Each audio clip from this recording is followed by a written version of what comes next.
One spoon of Mama Victor's stew could make a grown man forget his troubles.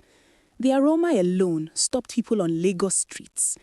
But the woman cooking it had been abandoned while pregnant and told she would die in poverty. Her husband, Dave, left her 6 months pregnant with nothing but cruel words. "You will die in poverty." For 3 days, she believed him. But on the 4th day, everything changed. 10 years later, she turned her grandmother's recipe into a Billionaire empire. 7 restaurants across Lagos. The woman rejected became the woman everyone wanted. Then one afternoon, a black Mercedes pulled up. The man who abandoned her stepped out, but he didn't come back to apologize. He came with lawyers, claiming he owned her Billionaire empire. Until the lawyer revealed one devastating fact. While he claimed he funded her business, he was actually in prison for fraud. The judge gave him 15 more years. This is the story of the rejected wife who became a queen. Before the Billionaire, before the empire, before the victory, there was a woman on her knees begging the man she loved to not destroy her. Let me show you how a broken woman became unbreakable. 10 years ago, Adeze was 6 months pregnant. Her belly was round and heavy. She stood in her small kitchen with peeling walls and a single gas burner that barely worked. The room smelled of kerosene and old wood. Dave came home late that night, very late. His eyes were red. His breath smelled of alcohol. Adeze had kept his food warm, waiting for him like she always did. "Dave, welcome," she said softly, trying to smile. "Your food is ready." He didn't answer. He didn't even look at her. Instead, he walked straight to their bedroom and started throwing his clothes into a bag. Adeze followed him, her heart beating fast. "Dave, what are you doing? Where are you going?" He stopped and turned to face her. His face was cold, like ice, like a stranger. "I'm leaving," he said simply. Adeze felt the world stop. "Leaving? What do you mean leaving? Dave, I'm pregnant. We're about to have a baby." He zipped up his bag. "That's exactly why I'm leaving. I can't be tied down to you and this pregnancy. I have dreams, Ada, big dreams, and you will only slow me down." Tears filled her eyes. "Dave, please, we can work it out. Whatever is wrong, we can fix it together." He laughed, a bitter, cruel laugh that she had never heard before. "There's nothing to fix. I don't want this life anymore. I don't want you." Adeze dropped to her knees. She was crying now, begging. "Please, Dave, don't do this. Where will I go? How will I survive?" Dave walked past her like she was invisible. At the door, he stopped and looked back one last time. His words cut deeper than any knife ever could. "You will die in poverty, Adeze. Mark my words. You are nothing without me. Don't ever come looking for me." The door slammed shut. Adeze knelt there on the cold floor, one hand on her swollen belly, the other covering her mouth to stop the scream that wanted to escape. She cried until her throat was raw. She cried until there were no more tears left. 3 days passed. She didn't eat. She didn't sleep. She just cried. On the 4th day, the landlord knocked on her door. "Madam, where is your rent? You have 2 weeks or you're out on the street." Adeze looked around her empty room. No money, no husband, no hope. But then she felt the baby kick into the belly. One strong kick, like the child was saying, "Mama, don't give up." Something changed in that moment. The tears stopped, her jaw tightened. She stood up slowly, wiping her face. "Dave said I would die in poverty," she whispered to herself. "I will prove him wrong." She didn't know how, she didn't know where to start. But as she touched her grandmother's old recipe book on the shelf, a dangerous spark lit in her eyes. What Adeze didn't know was that 10 years later, the man who said she would die in poverty would come back and he would want everything she built. Adeze sat on the floor of her empty kitchen, holding her grandmother's old recipe book. The pages were yellow and stained.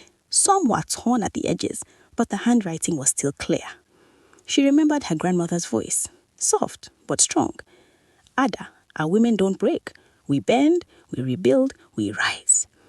Her hand touched a page titled Mama's Special Stew. She could almost smell it.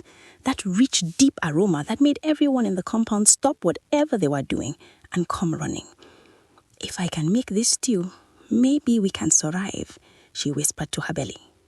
The next morning, she swallowed her pride and went to her neighbor, Mama Ngozi. The woman was kind, but always watched her with pity since Dave left. Mama Ngozi, please, I need to borrow 5,000 naira. I will pay you back, I promise. Mama Ngozi looked at her pregnant belly and sighed. What will you use it for?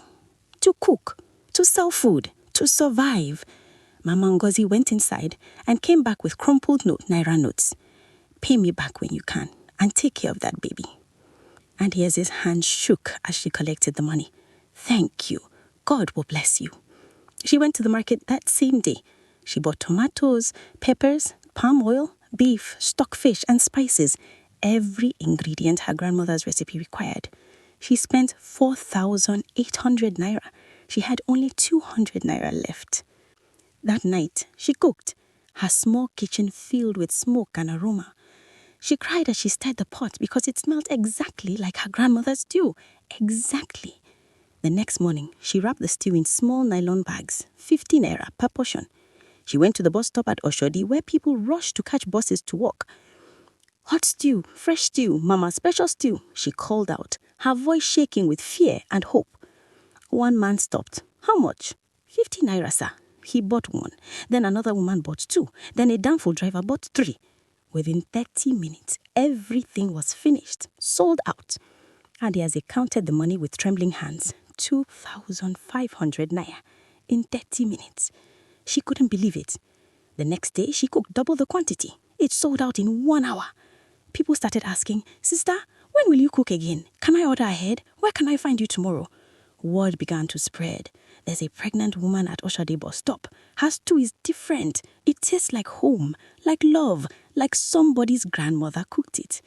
By the third week, she was making 10,000 naira a day. She paid back Mama Ngozi with interest. She paid her rent. She bought a bigger pot. By year 2, the bus stop was too small. She rented a small wooden kiosk. By year 3, she had a container shop. By year 5, she had a proper restaurant with chairs and tables. By year 7, she opened her second, then her third, then her fourth. People no longer called her Adiese. They called her Mama Victor, and her stew became legendary across Lagos. Celebrities came to eat. Politicians sent drivers to buy in bulk. Instagram influencers posted pictures with a caption, "If you haven't tasted Mama Victor's stew, you haven't lived." By year 10, Mama Victor's stew empire was worth over 1 billion naira. She had 7 branches across Lagos. ShopRite was begging her to let her stock her packaged stew nationwide. Adieze stood in her flagship restaurant in Lekki one evening, watching her staff serve customers. Her son Victor Jr., now 10 years old, sat at the corner doing his homework. She smiled. They had made it. Against all odds, they had made it. But as she looked out the glass window at the busy street, she saw something that made her blood freeze. A black Mercedes pulled up in front of her restaurant, slowly, like a snake approaching its prey. The door opened, and a man stepped out, wearing an expensive Macbeth and dark sunglasses. Even from a distance, even after 10 years, Adieze recognized that walk, that posture. It was Dave. Her heart stopped. Her hands began to shake. Victor Jr. looked up from his homework. "Mommy, are you okay?" She couldn't speak. She could only watch as Dave walked toward her restaurant door, 3 men in suits following him behind like bodyguards. The door opened, the bell chimed, and Dave stood there, smiling, that same cold, cruel smile from 10 years ago. "Hello, Ada. Long time. Your business is looking very successful." Adieze's voice came out as a whisper. "What do you want?" Dave's smile widened. He pulled out a brown envelope from his aguada and placed it on the counter. "I want what's mine." Before she could respond, he turned and walked out. The 3 men followed. The Mercedes drove away. Adieze's hands trembled as she opened the envelope. Inside was a lawsuit. Her eyes scanned the words, and with each line, her world began to crumble. Mr. Dave Okafor, the source Mrs. Adieze Okafor, claim 600 million naira plus 60% ownership of Mama Victor's Stew Empire. Basis, seed capital investment of 2 million naira in January 2015. The paper fell from her hands. Victor Jr. ran to her. Mommy, what's wrong? But Adiazi couldn't hear him. All she could hear was Dave's voice from 10 years ago, echoing in her mind. You will die in poverty, Adiazi. You and that child. He had come back, and he wanted to take everything. Adiaze didn't sleep that night. She sat on her bed, staring at the lawsuit papers until the words blurred together. Victor Jr. was asleep beside her, his small hand holding hers. How could Dave do this? How could he claim he gave her money when he left her with nothing? When she built everything from 5,000 naira borrowed from a neighbor? At 6 a.m., she called the best lawyer she knew, Barrister Chioma Adeleke, a sharp, no-nonsense woman who had helped her with business contracts before. They met at a quiet restaurant. Barrister Chioma read through the lawsuit, her face getting darker with each page. Ada, this is serious, she said finally. He's claiming he provided seed capital of 2 million naira in 2015. He has bank statements, he has receipts, he even has a witness. Adiaze's voice cracked. But it's a lie.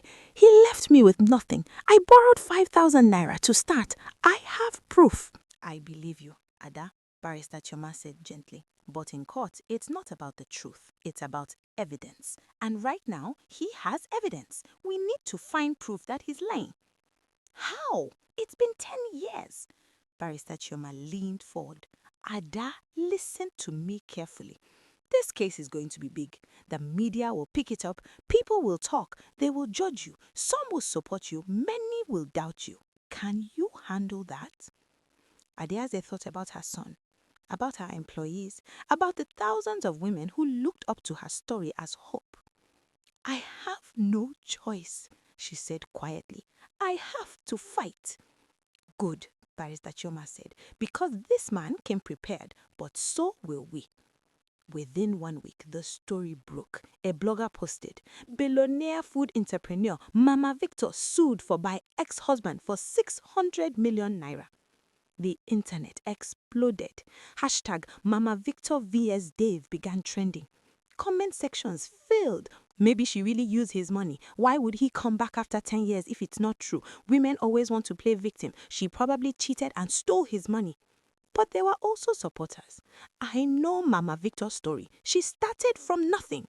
This man abandoned her pregnant. Now he wants her money. Shameless. We stand with Mama Victor. Adeaze tried to ignore it, but it was everywhere. On TV, on radio, in newspapers. Her son came home from school one day crying, Mommy, the children are saying you are a thief. They are saying Daddy Dave is going to take our restaurant. Adeaze hugged him tight, fighting back tears. Baby, listen to me. I didn't steal anything, and no one is taking our restaurant. Mommy will fix this, I promise. But she didn't know if she could keep that promise. 2 weeks later, they were in court. The courtroom was packed. Journalists, bloggers, cameras everywhere. Adeaze wore a simple blue and gold ankara. Simple, dignified. Dave wore another expensive agbada. Gold watch, diamond ring. He waved at the cameras like a celebrity. His lawyers carried heavy briefcases. The judge entered. Everyone stood. Case number HC 2025/874. Mr. Dave Okafor versus Mrs. Adeaze Okafor. Court is in session. Dave's lead lawyer stood up, a tall man with a deep voice and an arrogant smile.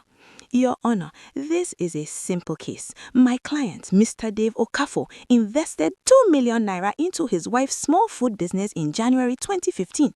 He has bank transfer receipts showing the exact amount sent to her account. He has a signed partnership agreement, and he has a witness who saw the transaction happen. He placed documents on the judge's table.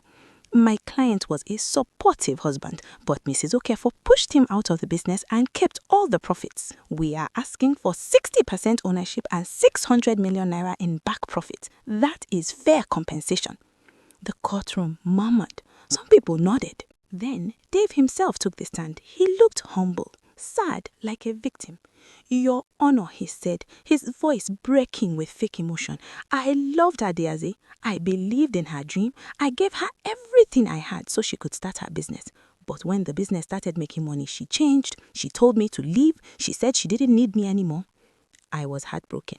I stayed away for 10 years, hoping she would do the right thing. But she didn't. So I'm here now, asking for what is fair. Some women in the courtroom dabbed their eyes with handkerchiefs. Adiaze felt sick. Then Dave's witness was called, a man called Emeke. He wore a cheap suit and looked nervous. I was Dave's friend in 2015. I saw him give Adiaze the money, 2 million naira cash. I saw it with my own eyes. The judge looked at Adiaze. Mrs. Okafor, how do you respond? Adiaze stood up, her legs shaking. Your Honor, I never received any money from Dave. He abandoned me when I was 6 months pregnant. I started my business with 5,000 naira borrowed from my neighbor. I have my neighbor here to testify. Mama Ngozi stood up from the back. It's true, Your Honor. I gave her the money. But Dave's lawyer interrupted. Your Honor, 5,000 naira and 2 million naira are not mutually exclusive. She could have received both. Our evidence is clear. Bank statements don't lie. The judge frowned. Mrs. Okafor, do you have any evidence that contradicts the bank statements? Barrister Chioma stood up. Your Honor, we are conducting our own investigation. We request a 2 weeks adjournment. The judge nodded. Granted, court is adjourned. As they left the courtroom, reporters swarmed at Yazi. Cameras flashed, microphones shoved in her face. Mama Victor, did you steal from your husband? Are you going to pay him back? Do you regret pushing him? Adiaze couldn't breathe. Barrister Chioma pushed through the crowd and got her into a car. Inside, Adiaze broke down. Chioma, what if we lose? What if I lose everything? Barrister Chioma gripped her hand. Ada, look at me. We are not losing. That man is lying and liars always make mistakes. We just need to find his mistake. How? Barrister Chioma's eyes were sharp, dangerous. Leave that to me. That night, while Adiaze tried to sleep, Barrister Chioma sat in her office making calls. She hired a private investigator, a man who specialized in digging up secrets. I need everything on Dave Okafor. Bank record, employment history, criminal records if any. Everything. I don't care what it costs. The investigator smiled. Give me 1 week. But what neither of them knew was that Dave's lies were bigger than anyone imagined. And the truth hiding in his past was about to blow the entire case wide open. The second court hearing arrived too quickly. Adiaze barely ate, barely slept. Every night she had the same nightmare. Dave taking her restaurant, her son crying, everything she built crumbling to dust. The courtroom was even more packed this time. News crews lined the walls. Hashtag Mama Victor vs. Dave was trending #1 across Nigeria. Everyone had an opinion. Dave entered wearing another expensive agbada, gold watch, diamond ring. He waved at the cameras like a celebrity. His lawyers carried heavy briefcases. Adiavi wore the same blue and gold Ankara, simple, dignified. Barrister Chama sat beside her, face calm but eyes like steel. The judge entered. Court is in session. Counsels, are you ready to proceed? Dave's lawyer stood up, chest puffed with confidence. Yes, Your Honor. Today we present additional evidence. He placed a stack of documents on the judge's table. Your Honor, these are email exchanges between my client and Mrs. Okafor in 2015. We also have testimonies from 2 more witnesses who confirm Mr. Okafor's financial contribution. The courtroom gasped. Adiaze felt the air leave her lungs. The lawyer continued. Furthermore, we have Mrs. Okafor's own bank statement from January 2015. She cannot deny this. He turned to Adiaze with a smug smile. Your Honor, the evidence is overwhelming. My client simply wants what is rightfully his. The judge looked deeply at the documents. Then he looked at Adiaze. Mrs. Okafor, what is your response? Adiaze stood up, her voice shaking. Your Honor, those emails are fake. I never received 2 million naira from him. That bank statement must be forged. I don't know how he did it, but he's lying. Some people in the courtroom laughed. Others shook their heads. The judge's face was unreadable. Dave took the stand again. This time, he cried, real tears rolling down his face. Your Honor, I love this woman. I gave her everything. My money, my support, my heart. And she's standing there calling me a liar? His voice cracked. It hurts. It really hurts. Women in the courtroom started crying with him. Even the judge looked sympathetic. Adeze felt the world closing in. She looked at Barrister Choma desperately. "Do something," she whispered. But Barrister Choma just squeezed her hand. "Not yet," she whispered back. "Not yet." Dave's second witness was called, a woman named Blessing. She wore a church uniform and carried a Bible. "I was Dave's secretary in 2015. I helped him prepare the money. I saw him give it to Adeze, 2 million naira cash. God is my witness." The judge nodded, writing notes. Then Dave's third witness was called, a banker named Mr. Ibrahim.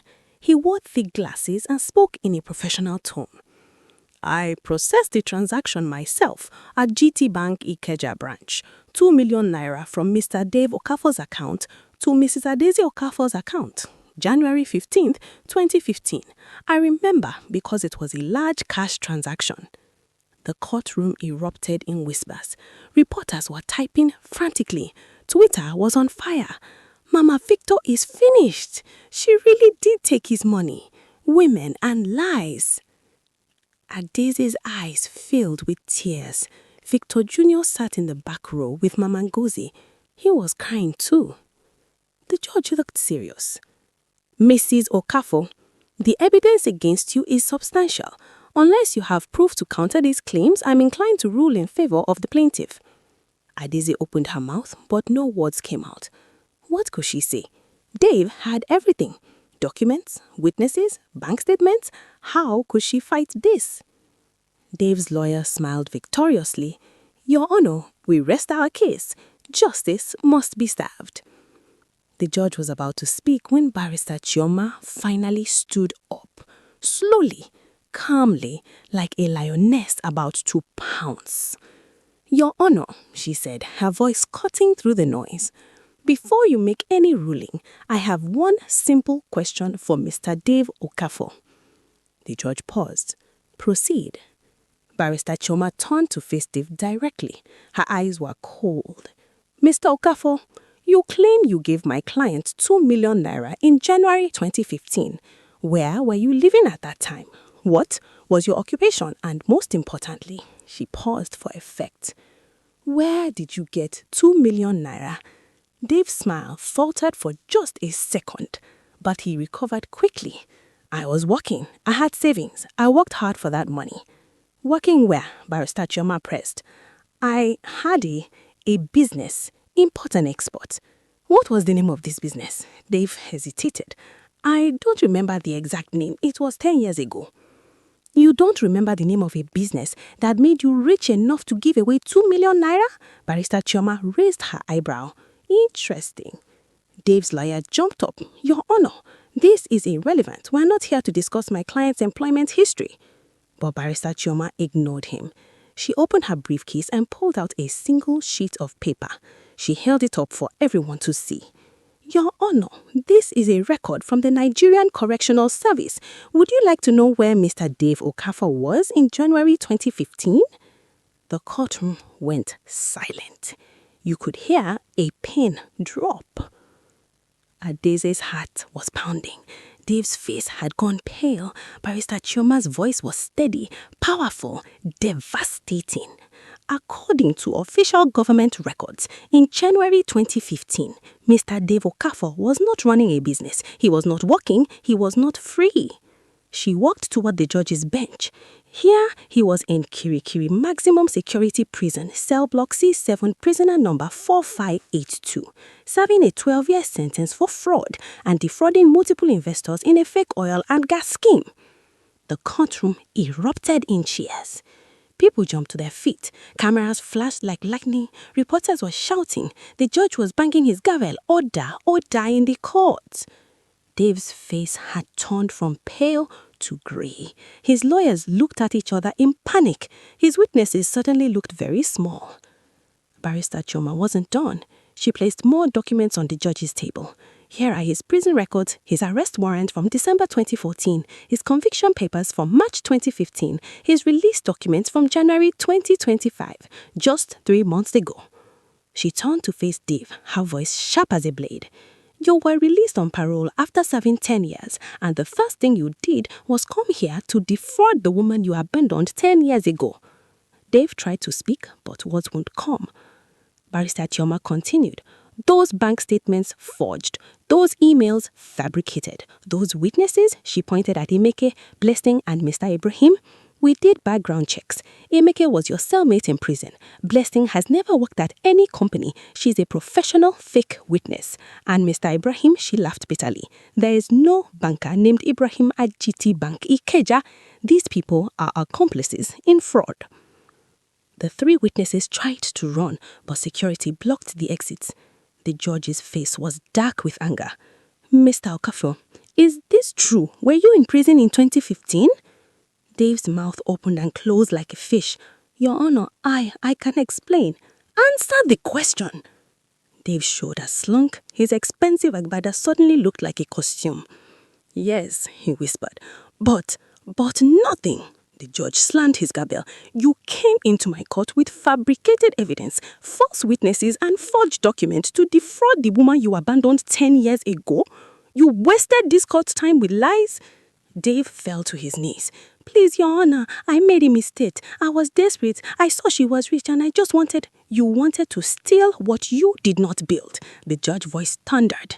You abandoned this woman when she was pregnant. You told her she would die in poverty. She built an empire with her own hands while you were in prison for fraud. And you had the audacity to come here claiming you funded her success? The courtroom was dead silent now. Every eye on Dave. The judge looked at him with pure disgust.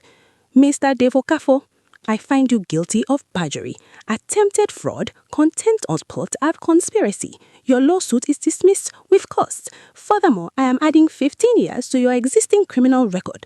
Officers, arrest him. Two policemen moved toward Dave. He started screaming, No, this is not fair. She was my wife. I deserve something. This is not over. You hear me, Edo? This is not over. But the officers dragged him out, still screaming, still fighting. His fake witnesses were arrested too. His lawyers were packing their briefcases, trying to disappear into the crowd. The judge turned to Adizi. His face softened. Mrs. Okafor, this court apologizes for the trauma you have endured. You are a remarkable woman. Case dismissed. He banged the gavel one final time.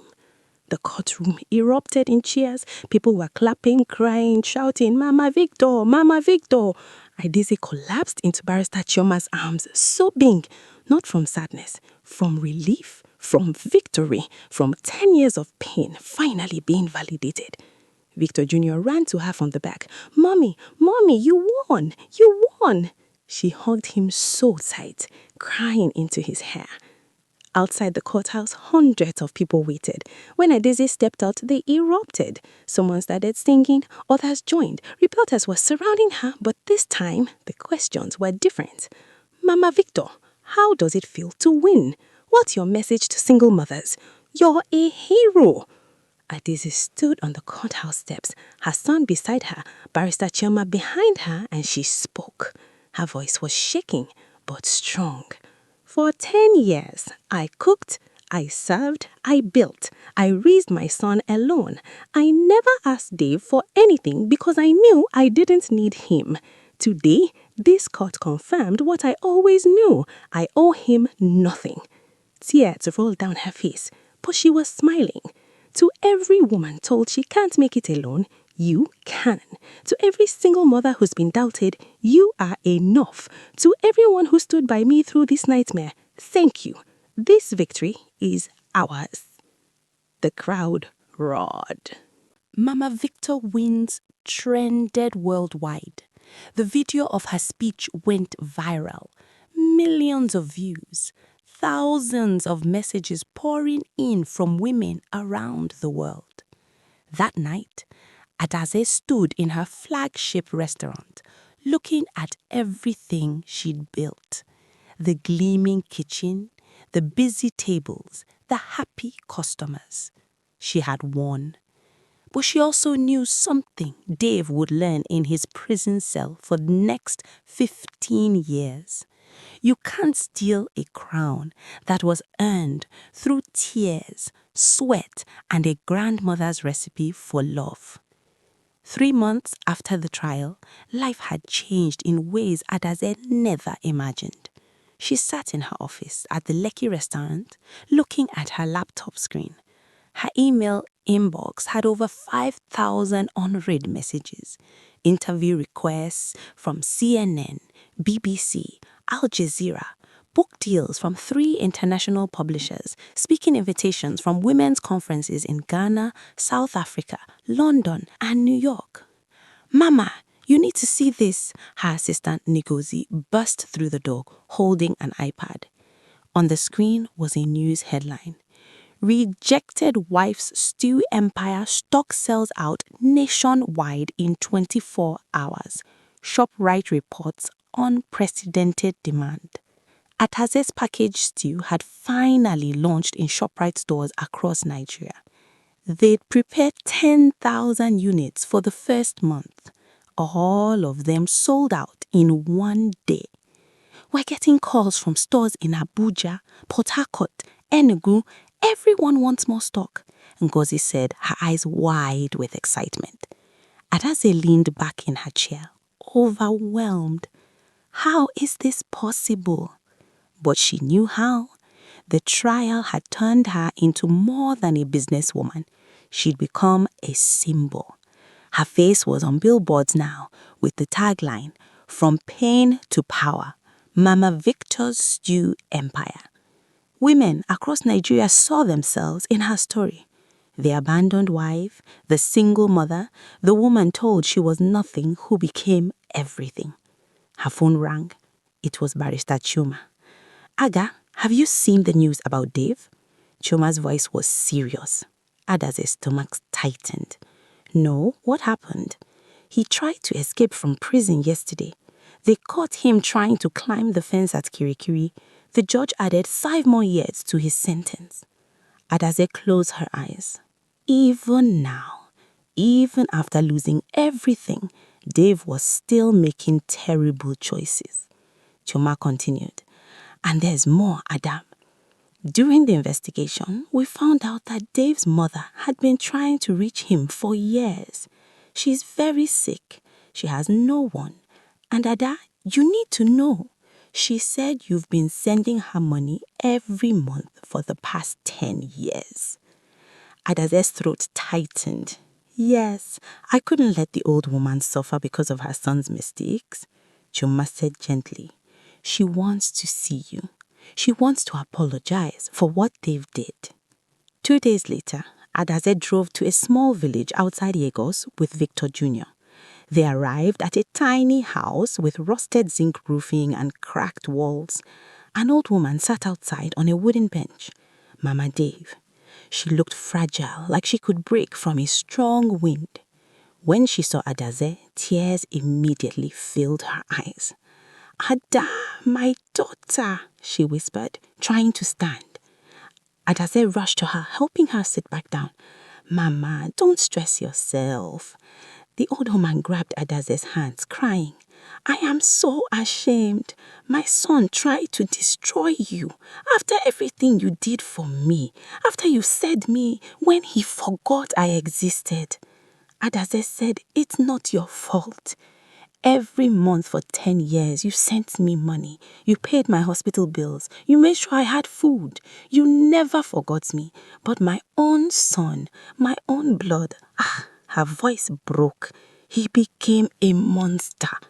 Victor Jr. stood quietly, watching. This was his grandmother, the woman his mother had been taking care of all these years. Mama Dave looked at the boy and fresh tears came. "Is this him? Is this my grandson?" Adaze nodded. The old woman reached out a shaking hand. Victor Jr. stepped closer. She touched his face gently. "You look like your father, but I pray you have your mother's heart." They sat with Mama Dave for 2 hours.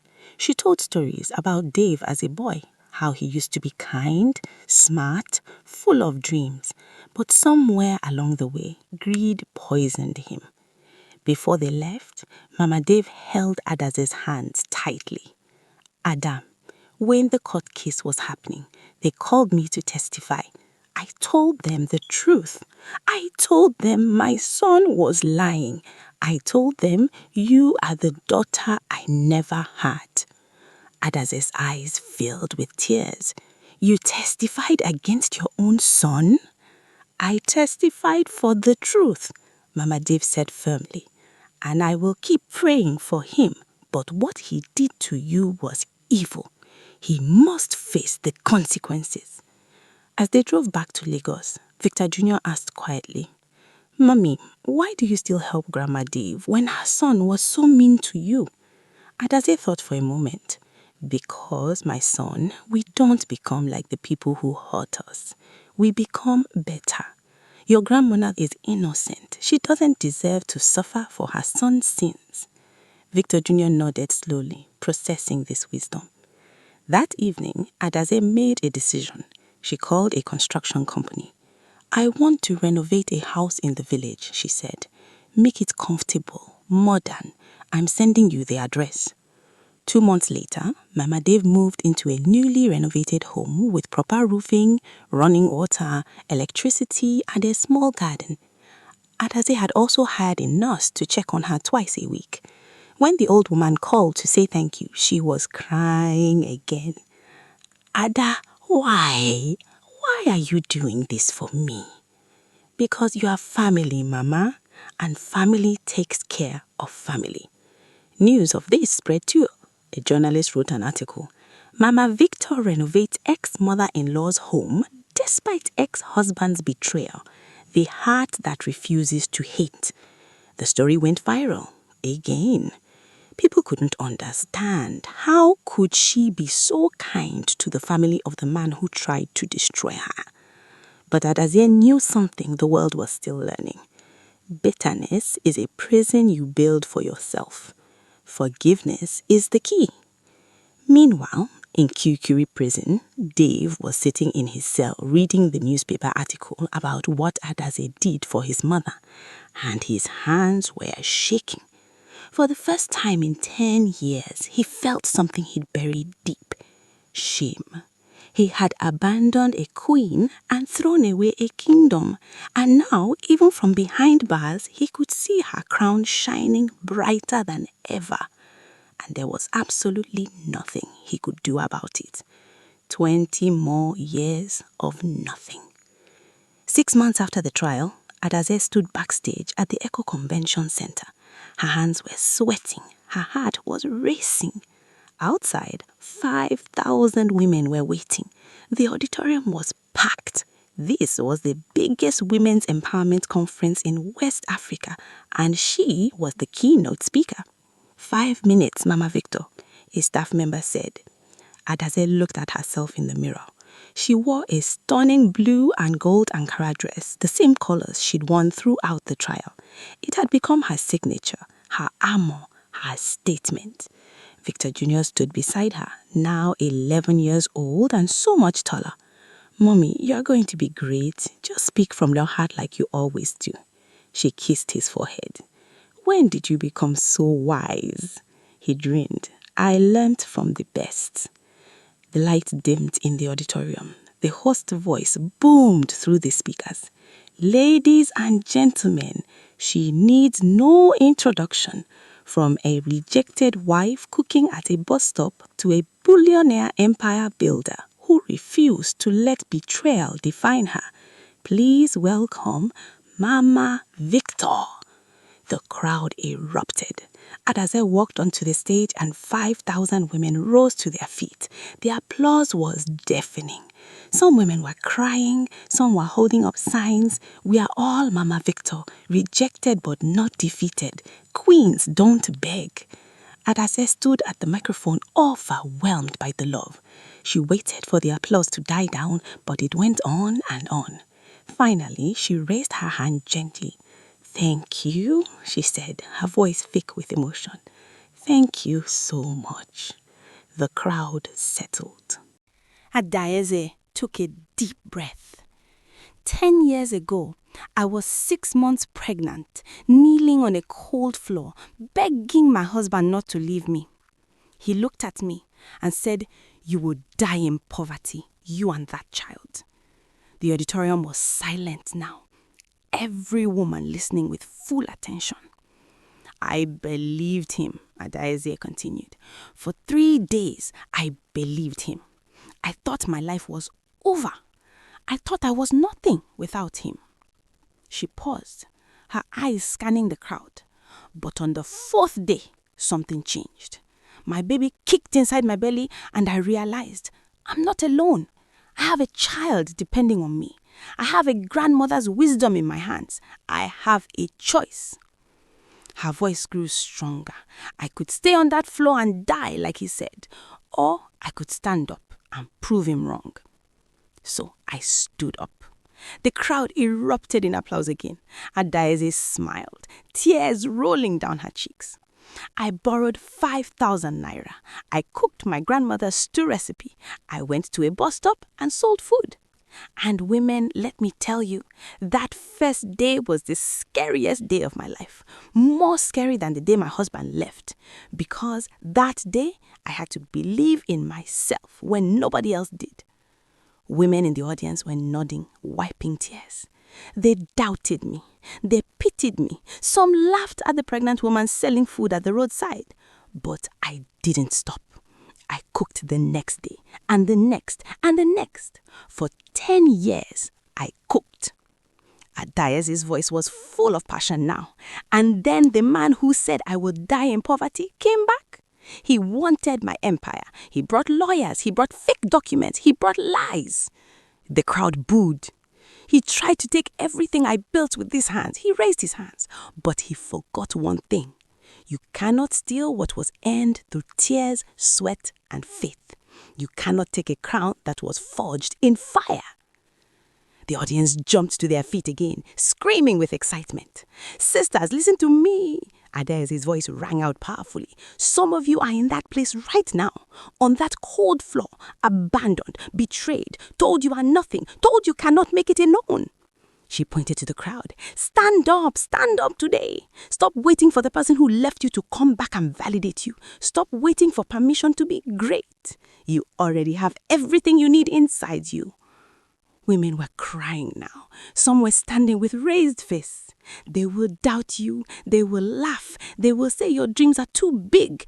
Let them talk. Keep cooking your stew. Keep building your empire. Keep raising your children. Keep fighting." Her voice dropped to almost a whisper, but the microphone carried it across the room.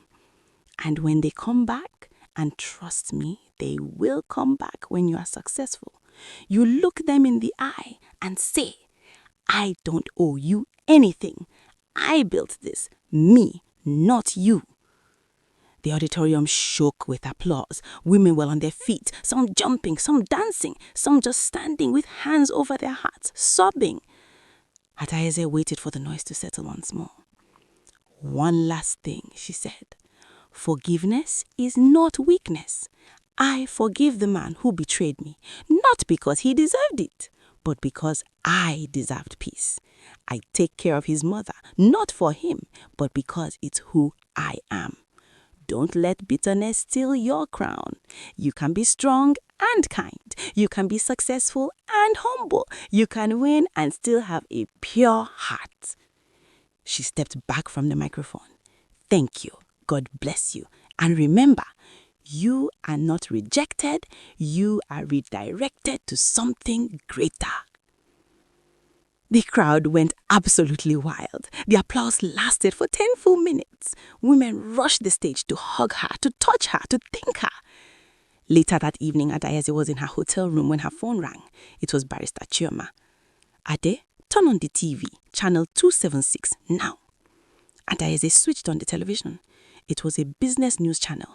The headline read, "Mama Victor's Stew Empire receives 500 million naira investment offer from International Food Corporation." The news anchor was saying, following her powerful speech at the Women Empowerment Conference, global interest in Mama Victor's brand has skyrocketed. A major American food corporation has offered 500 million naira for a 30% stake in her empire, valuing the empire over 1.6 billion naira. When asked for comment, Mrs. Adaeze Okafor simply said, "We are considering all options, but we'll never compromise our values for money." Adaeze sat on the bed stunned. 1.6 billion naira. The woman told she would die in poverty was now worth over 1.5 billion naira. She started laughing, then crying, then laughing and crying at the same time. Victor Jr. came running in. "Mommy, what's wrong?" She pulled him into a tight hug. "Nothing is wrong, baby. Everything is finally right." That night, she couldn't sleep. She stood by her hotel room window looking out at the Lagos skyline. Somewhere out there, in Kirikiri prison, Dave was in his cell. She felt no joy in his suffering, but she felt something else, something powerful. Closure. He had tried to destroy her, but instead he had given her the greatest gift, the motivation to prove him absolutely, completely, devastatingly wrong. And she had. Oh, how she had. 1 year after the trial, Lagos woke up to a new billboard on the Lekki-Epe Expressway. It was massive, impossible to miss. The image shown Adaeze in her signature blue and gold Ankara, standing confidently with a pot of stew, her son beside her. Bold letters proclaimed, "Rejected wife's stew empire, from pain to power." Beneath, smaller text, "Every pot tells a story. Every meal is a testimony. Every woman is a queen." The billboard went viral before noon. People were stopping their cars just to take pictures. Social media exploded. #rejected wife's empire trended across Africa. Adaeze made a bold decision. Instead of hiding her story, she owned it. She rebranded her entire business around her journey. The packaging of her stew now featured her story, the abandoned pregnant wife who became a billionaire. Women across Nigeria didn't just buy her stew anymore, they bought hope. They bought proof that they could survive anything. Her business tripled in 6 months. She now had 15 locations across Nigeria. Her packaged stew was in every major supermarket. She had launched a frozen food line. She was in talks with investors in Ghana and South Africa. But Adaeze's biggest accomplishment wasn't money. It was the foundation. She stood outside a newly constructed building in Ajegunle, one of Lagos's poorest neighborhoods. The sign above the door read, "Mama Victor Foundation for Single Mothers."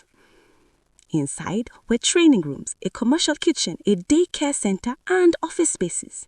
The foundation would teach abandoned and struggling single mothers how to cook, start businesses, manage money, and stand on their own feet. 50 women were enrolled in the first program. Adaeze would personally train them. At the grand opening, cameras filled the room. Politicians came, celebrities came. But Adaeze's eyes were on the 50 women sitting in the front rows, women with stories like hers, women told they were nothing, women fighting to survive. She addressed them directly.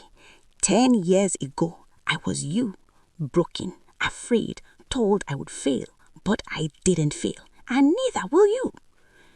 The women wiped tears from their eyes. This foundation will give you skills, it will give you resources, but most importantly, it will give you something nobody can take away. The belief that you are enough, that you don't need the person who abandoned you, that your pain can become your power. She smiled. Welcome to your new beginning. The applause was thunderous. Later that evening, Adaeze sat in her car outside the foundation building. Victor Jr. was beside her, now 12 years old and growing into a fine young man. "Mommy, I'm proud of you," he said quietly. She looked at him surprised. "Why, baby?" "Because you could have been angry forever. You could have hated Daddy Dave forever. But instead, you turned everything into something good. You help people now.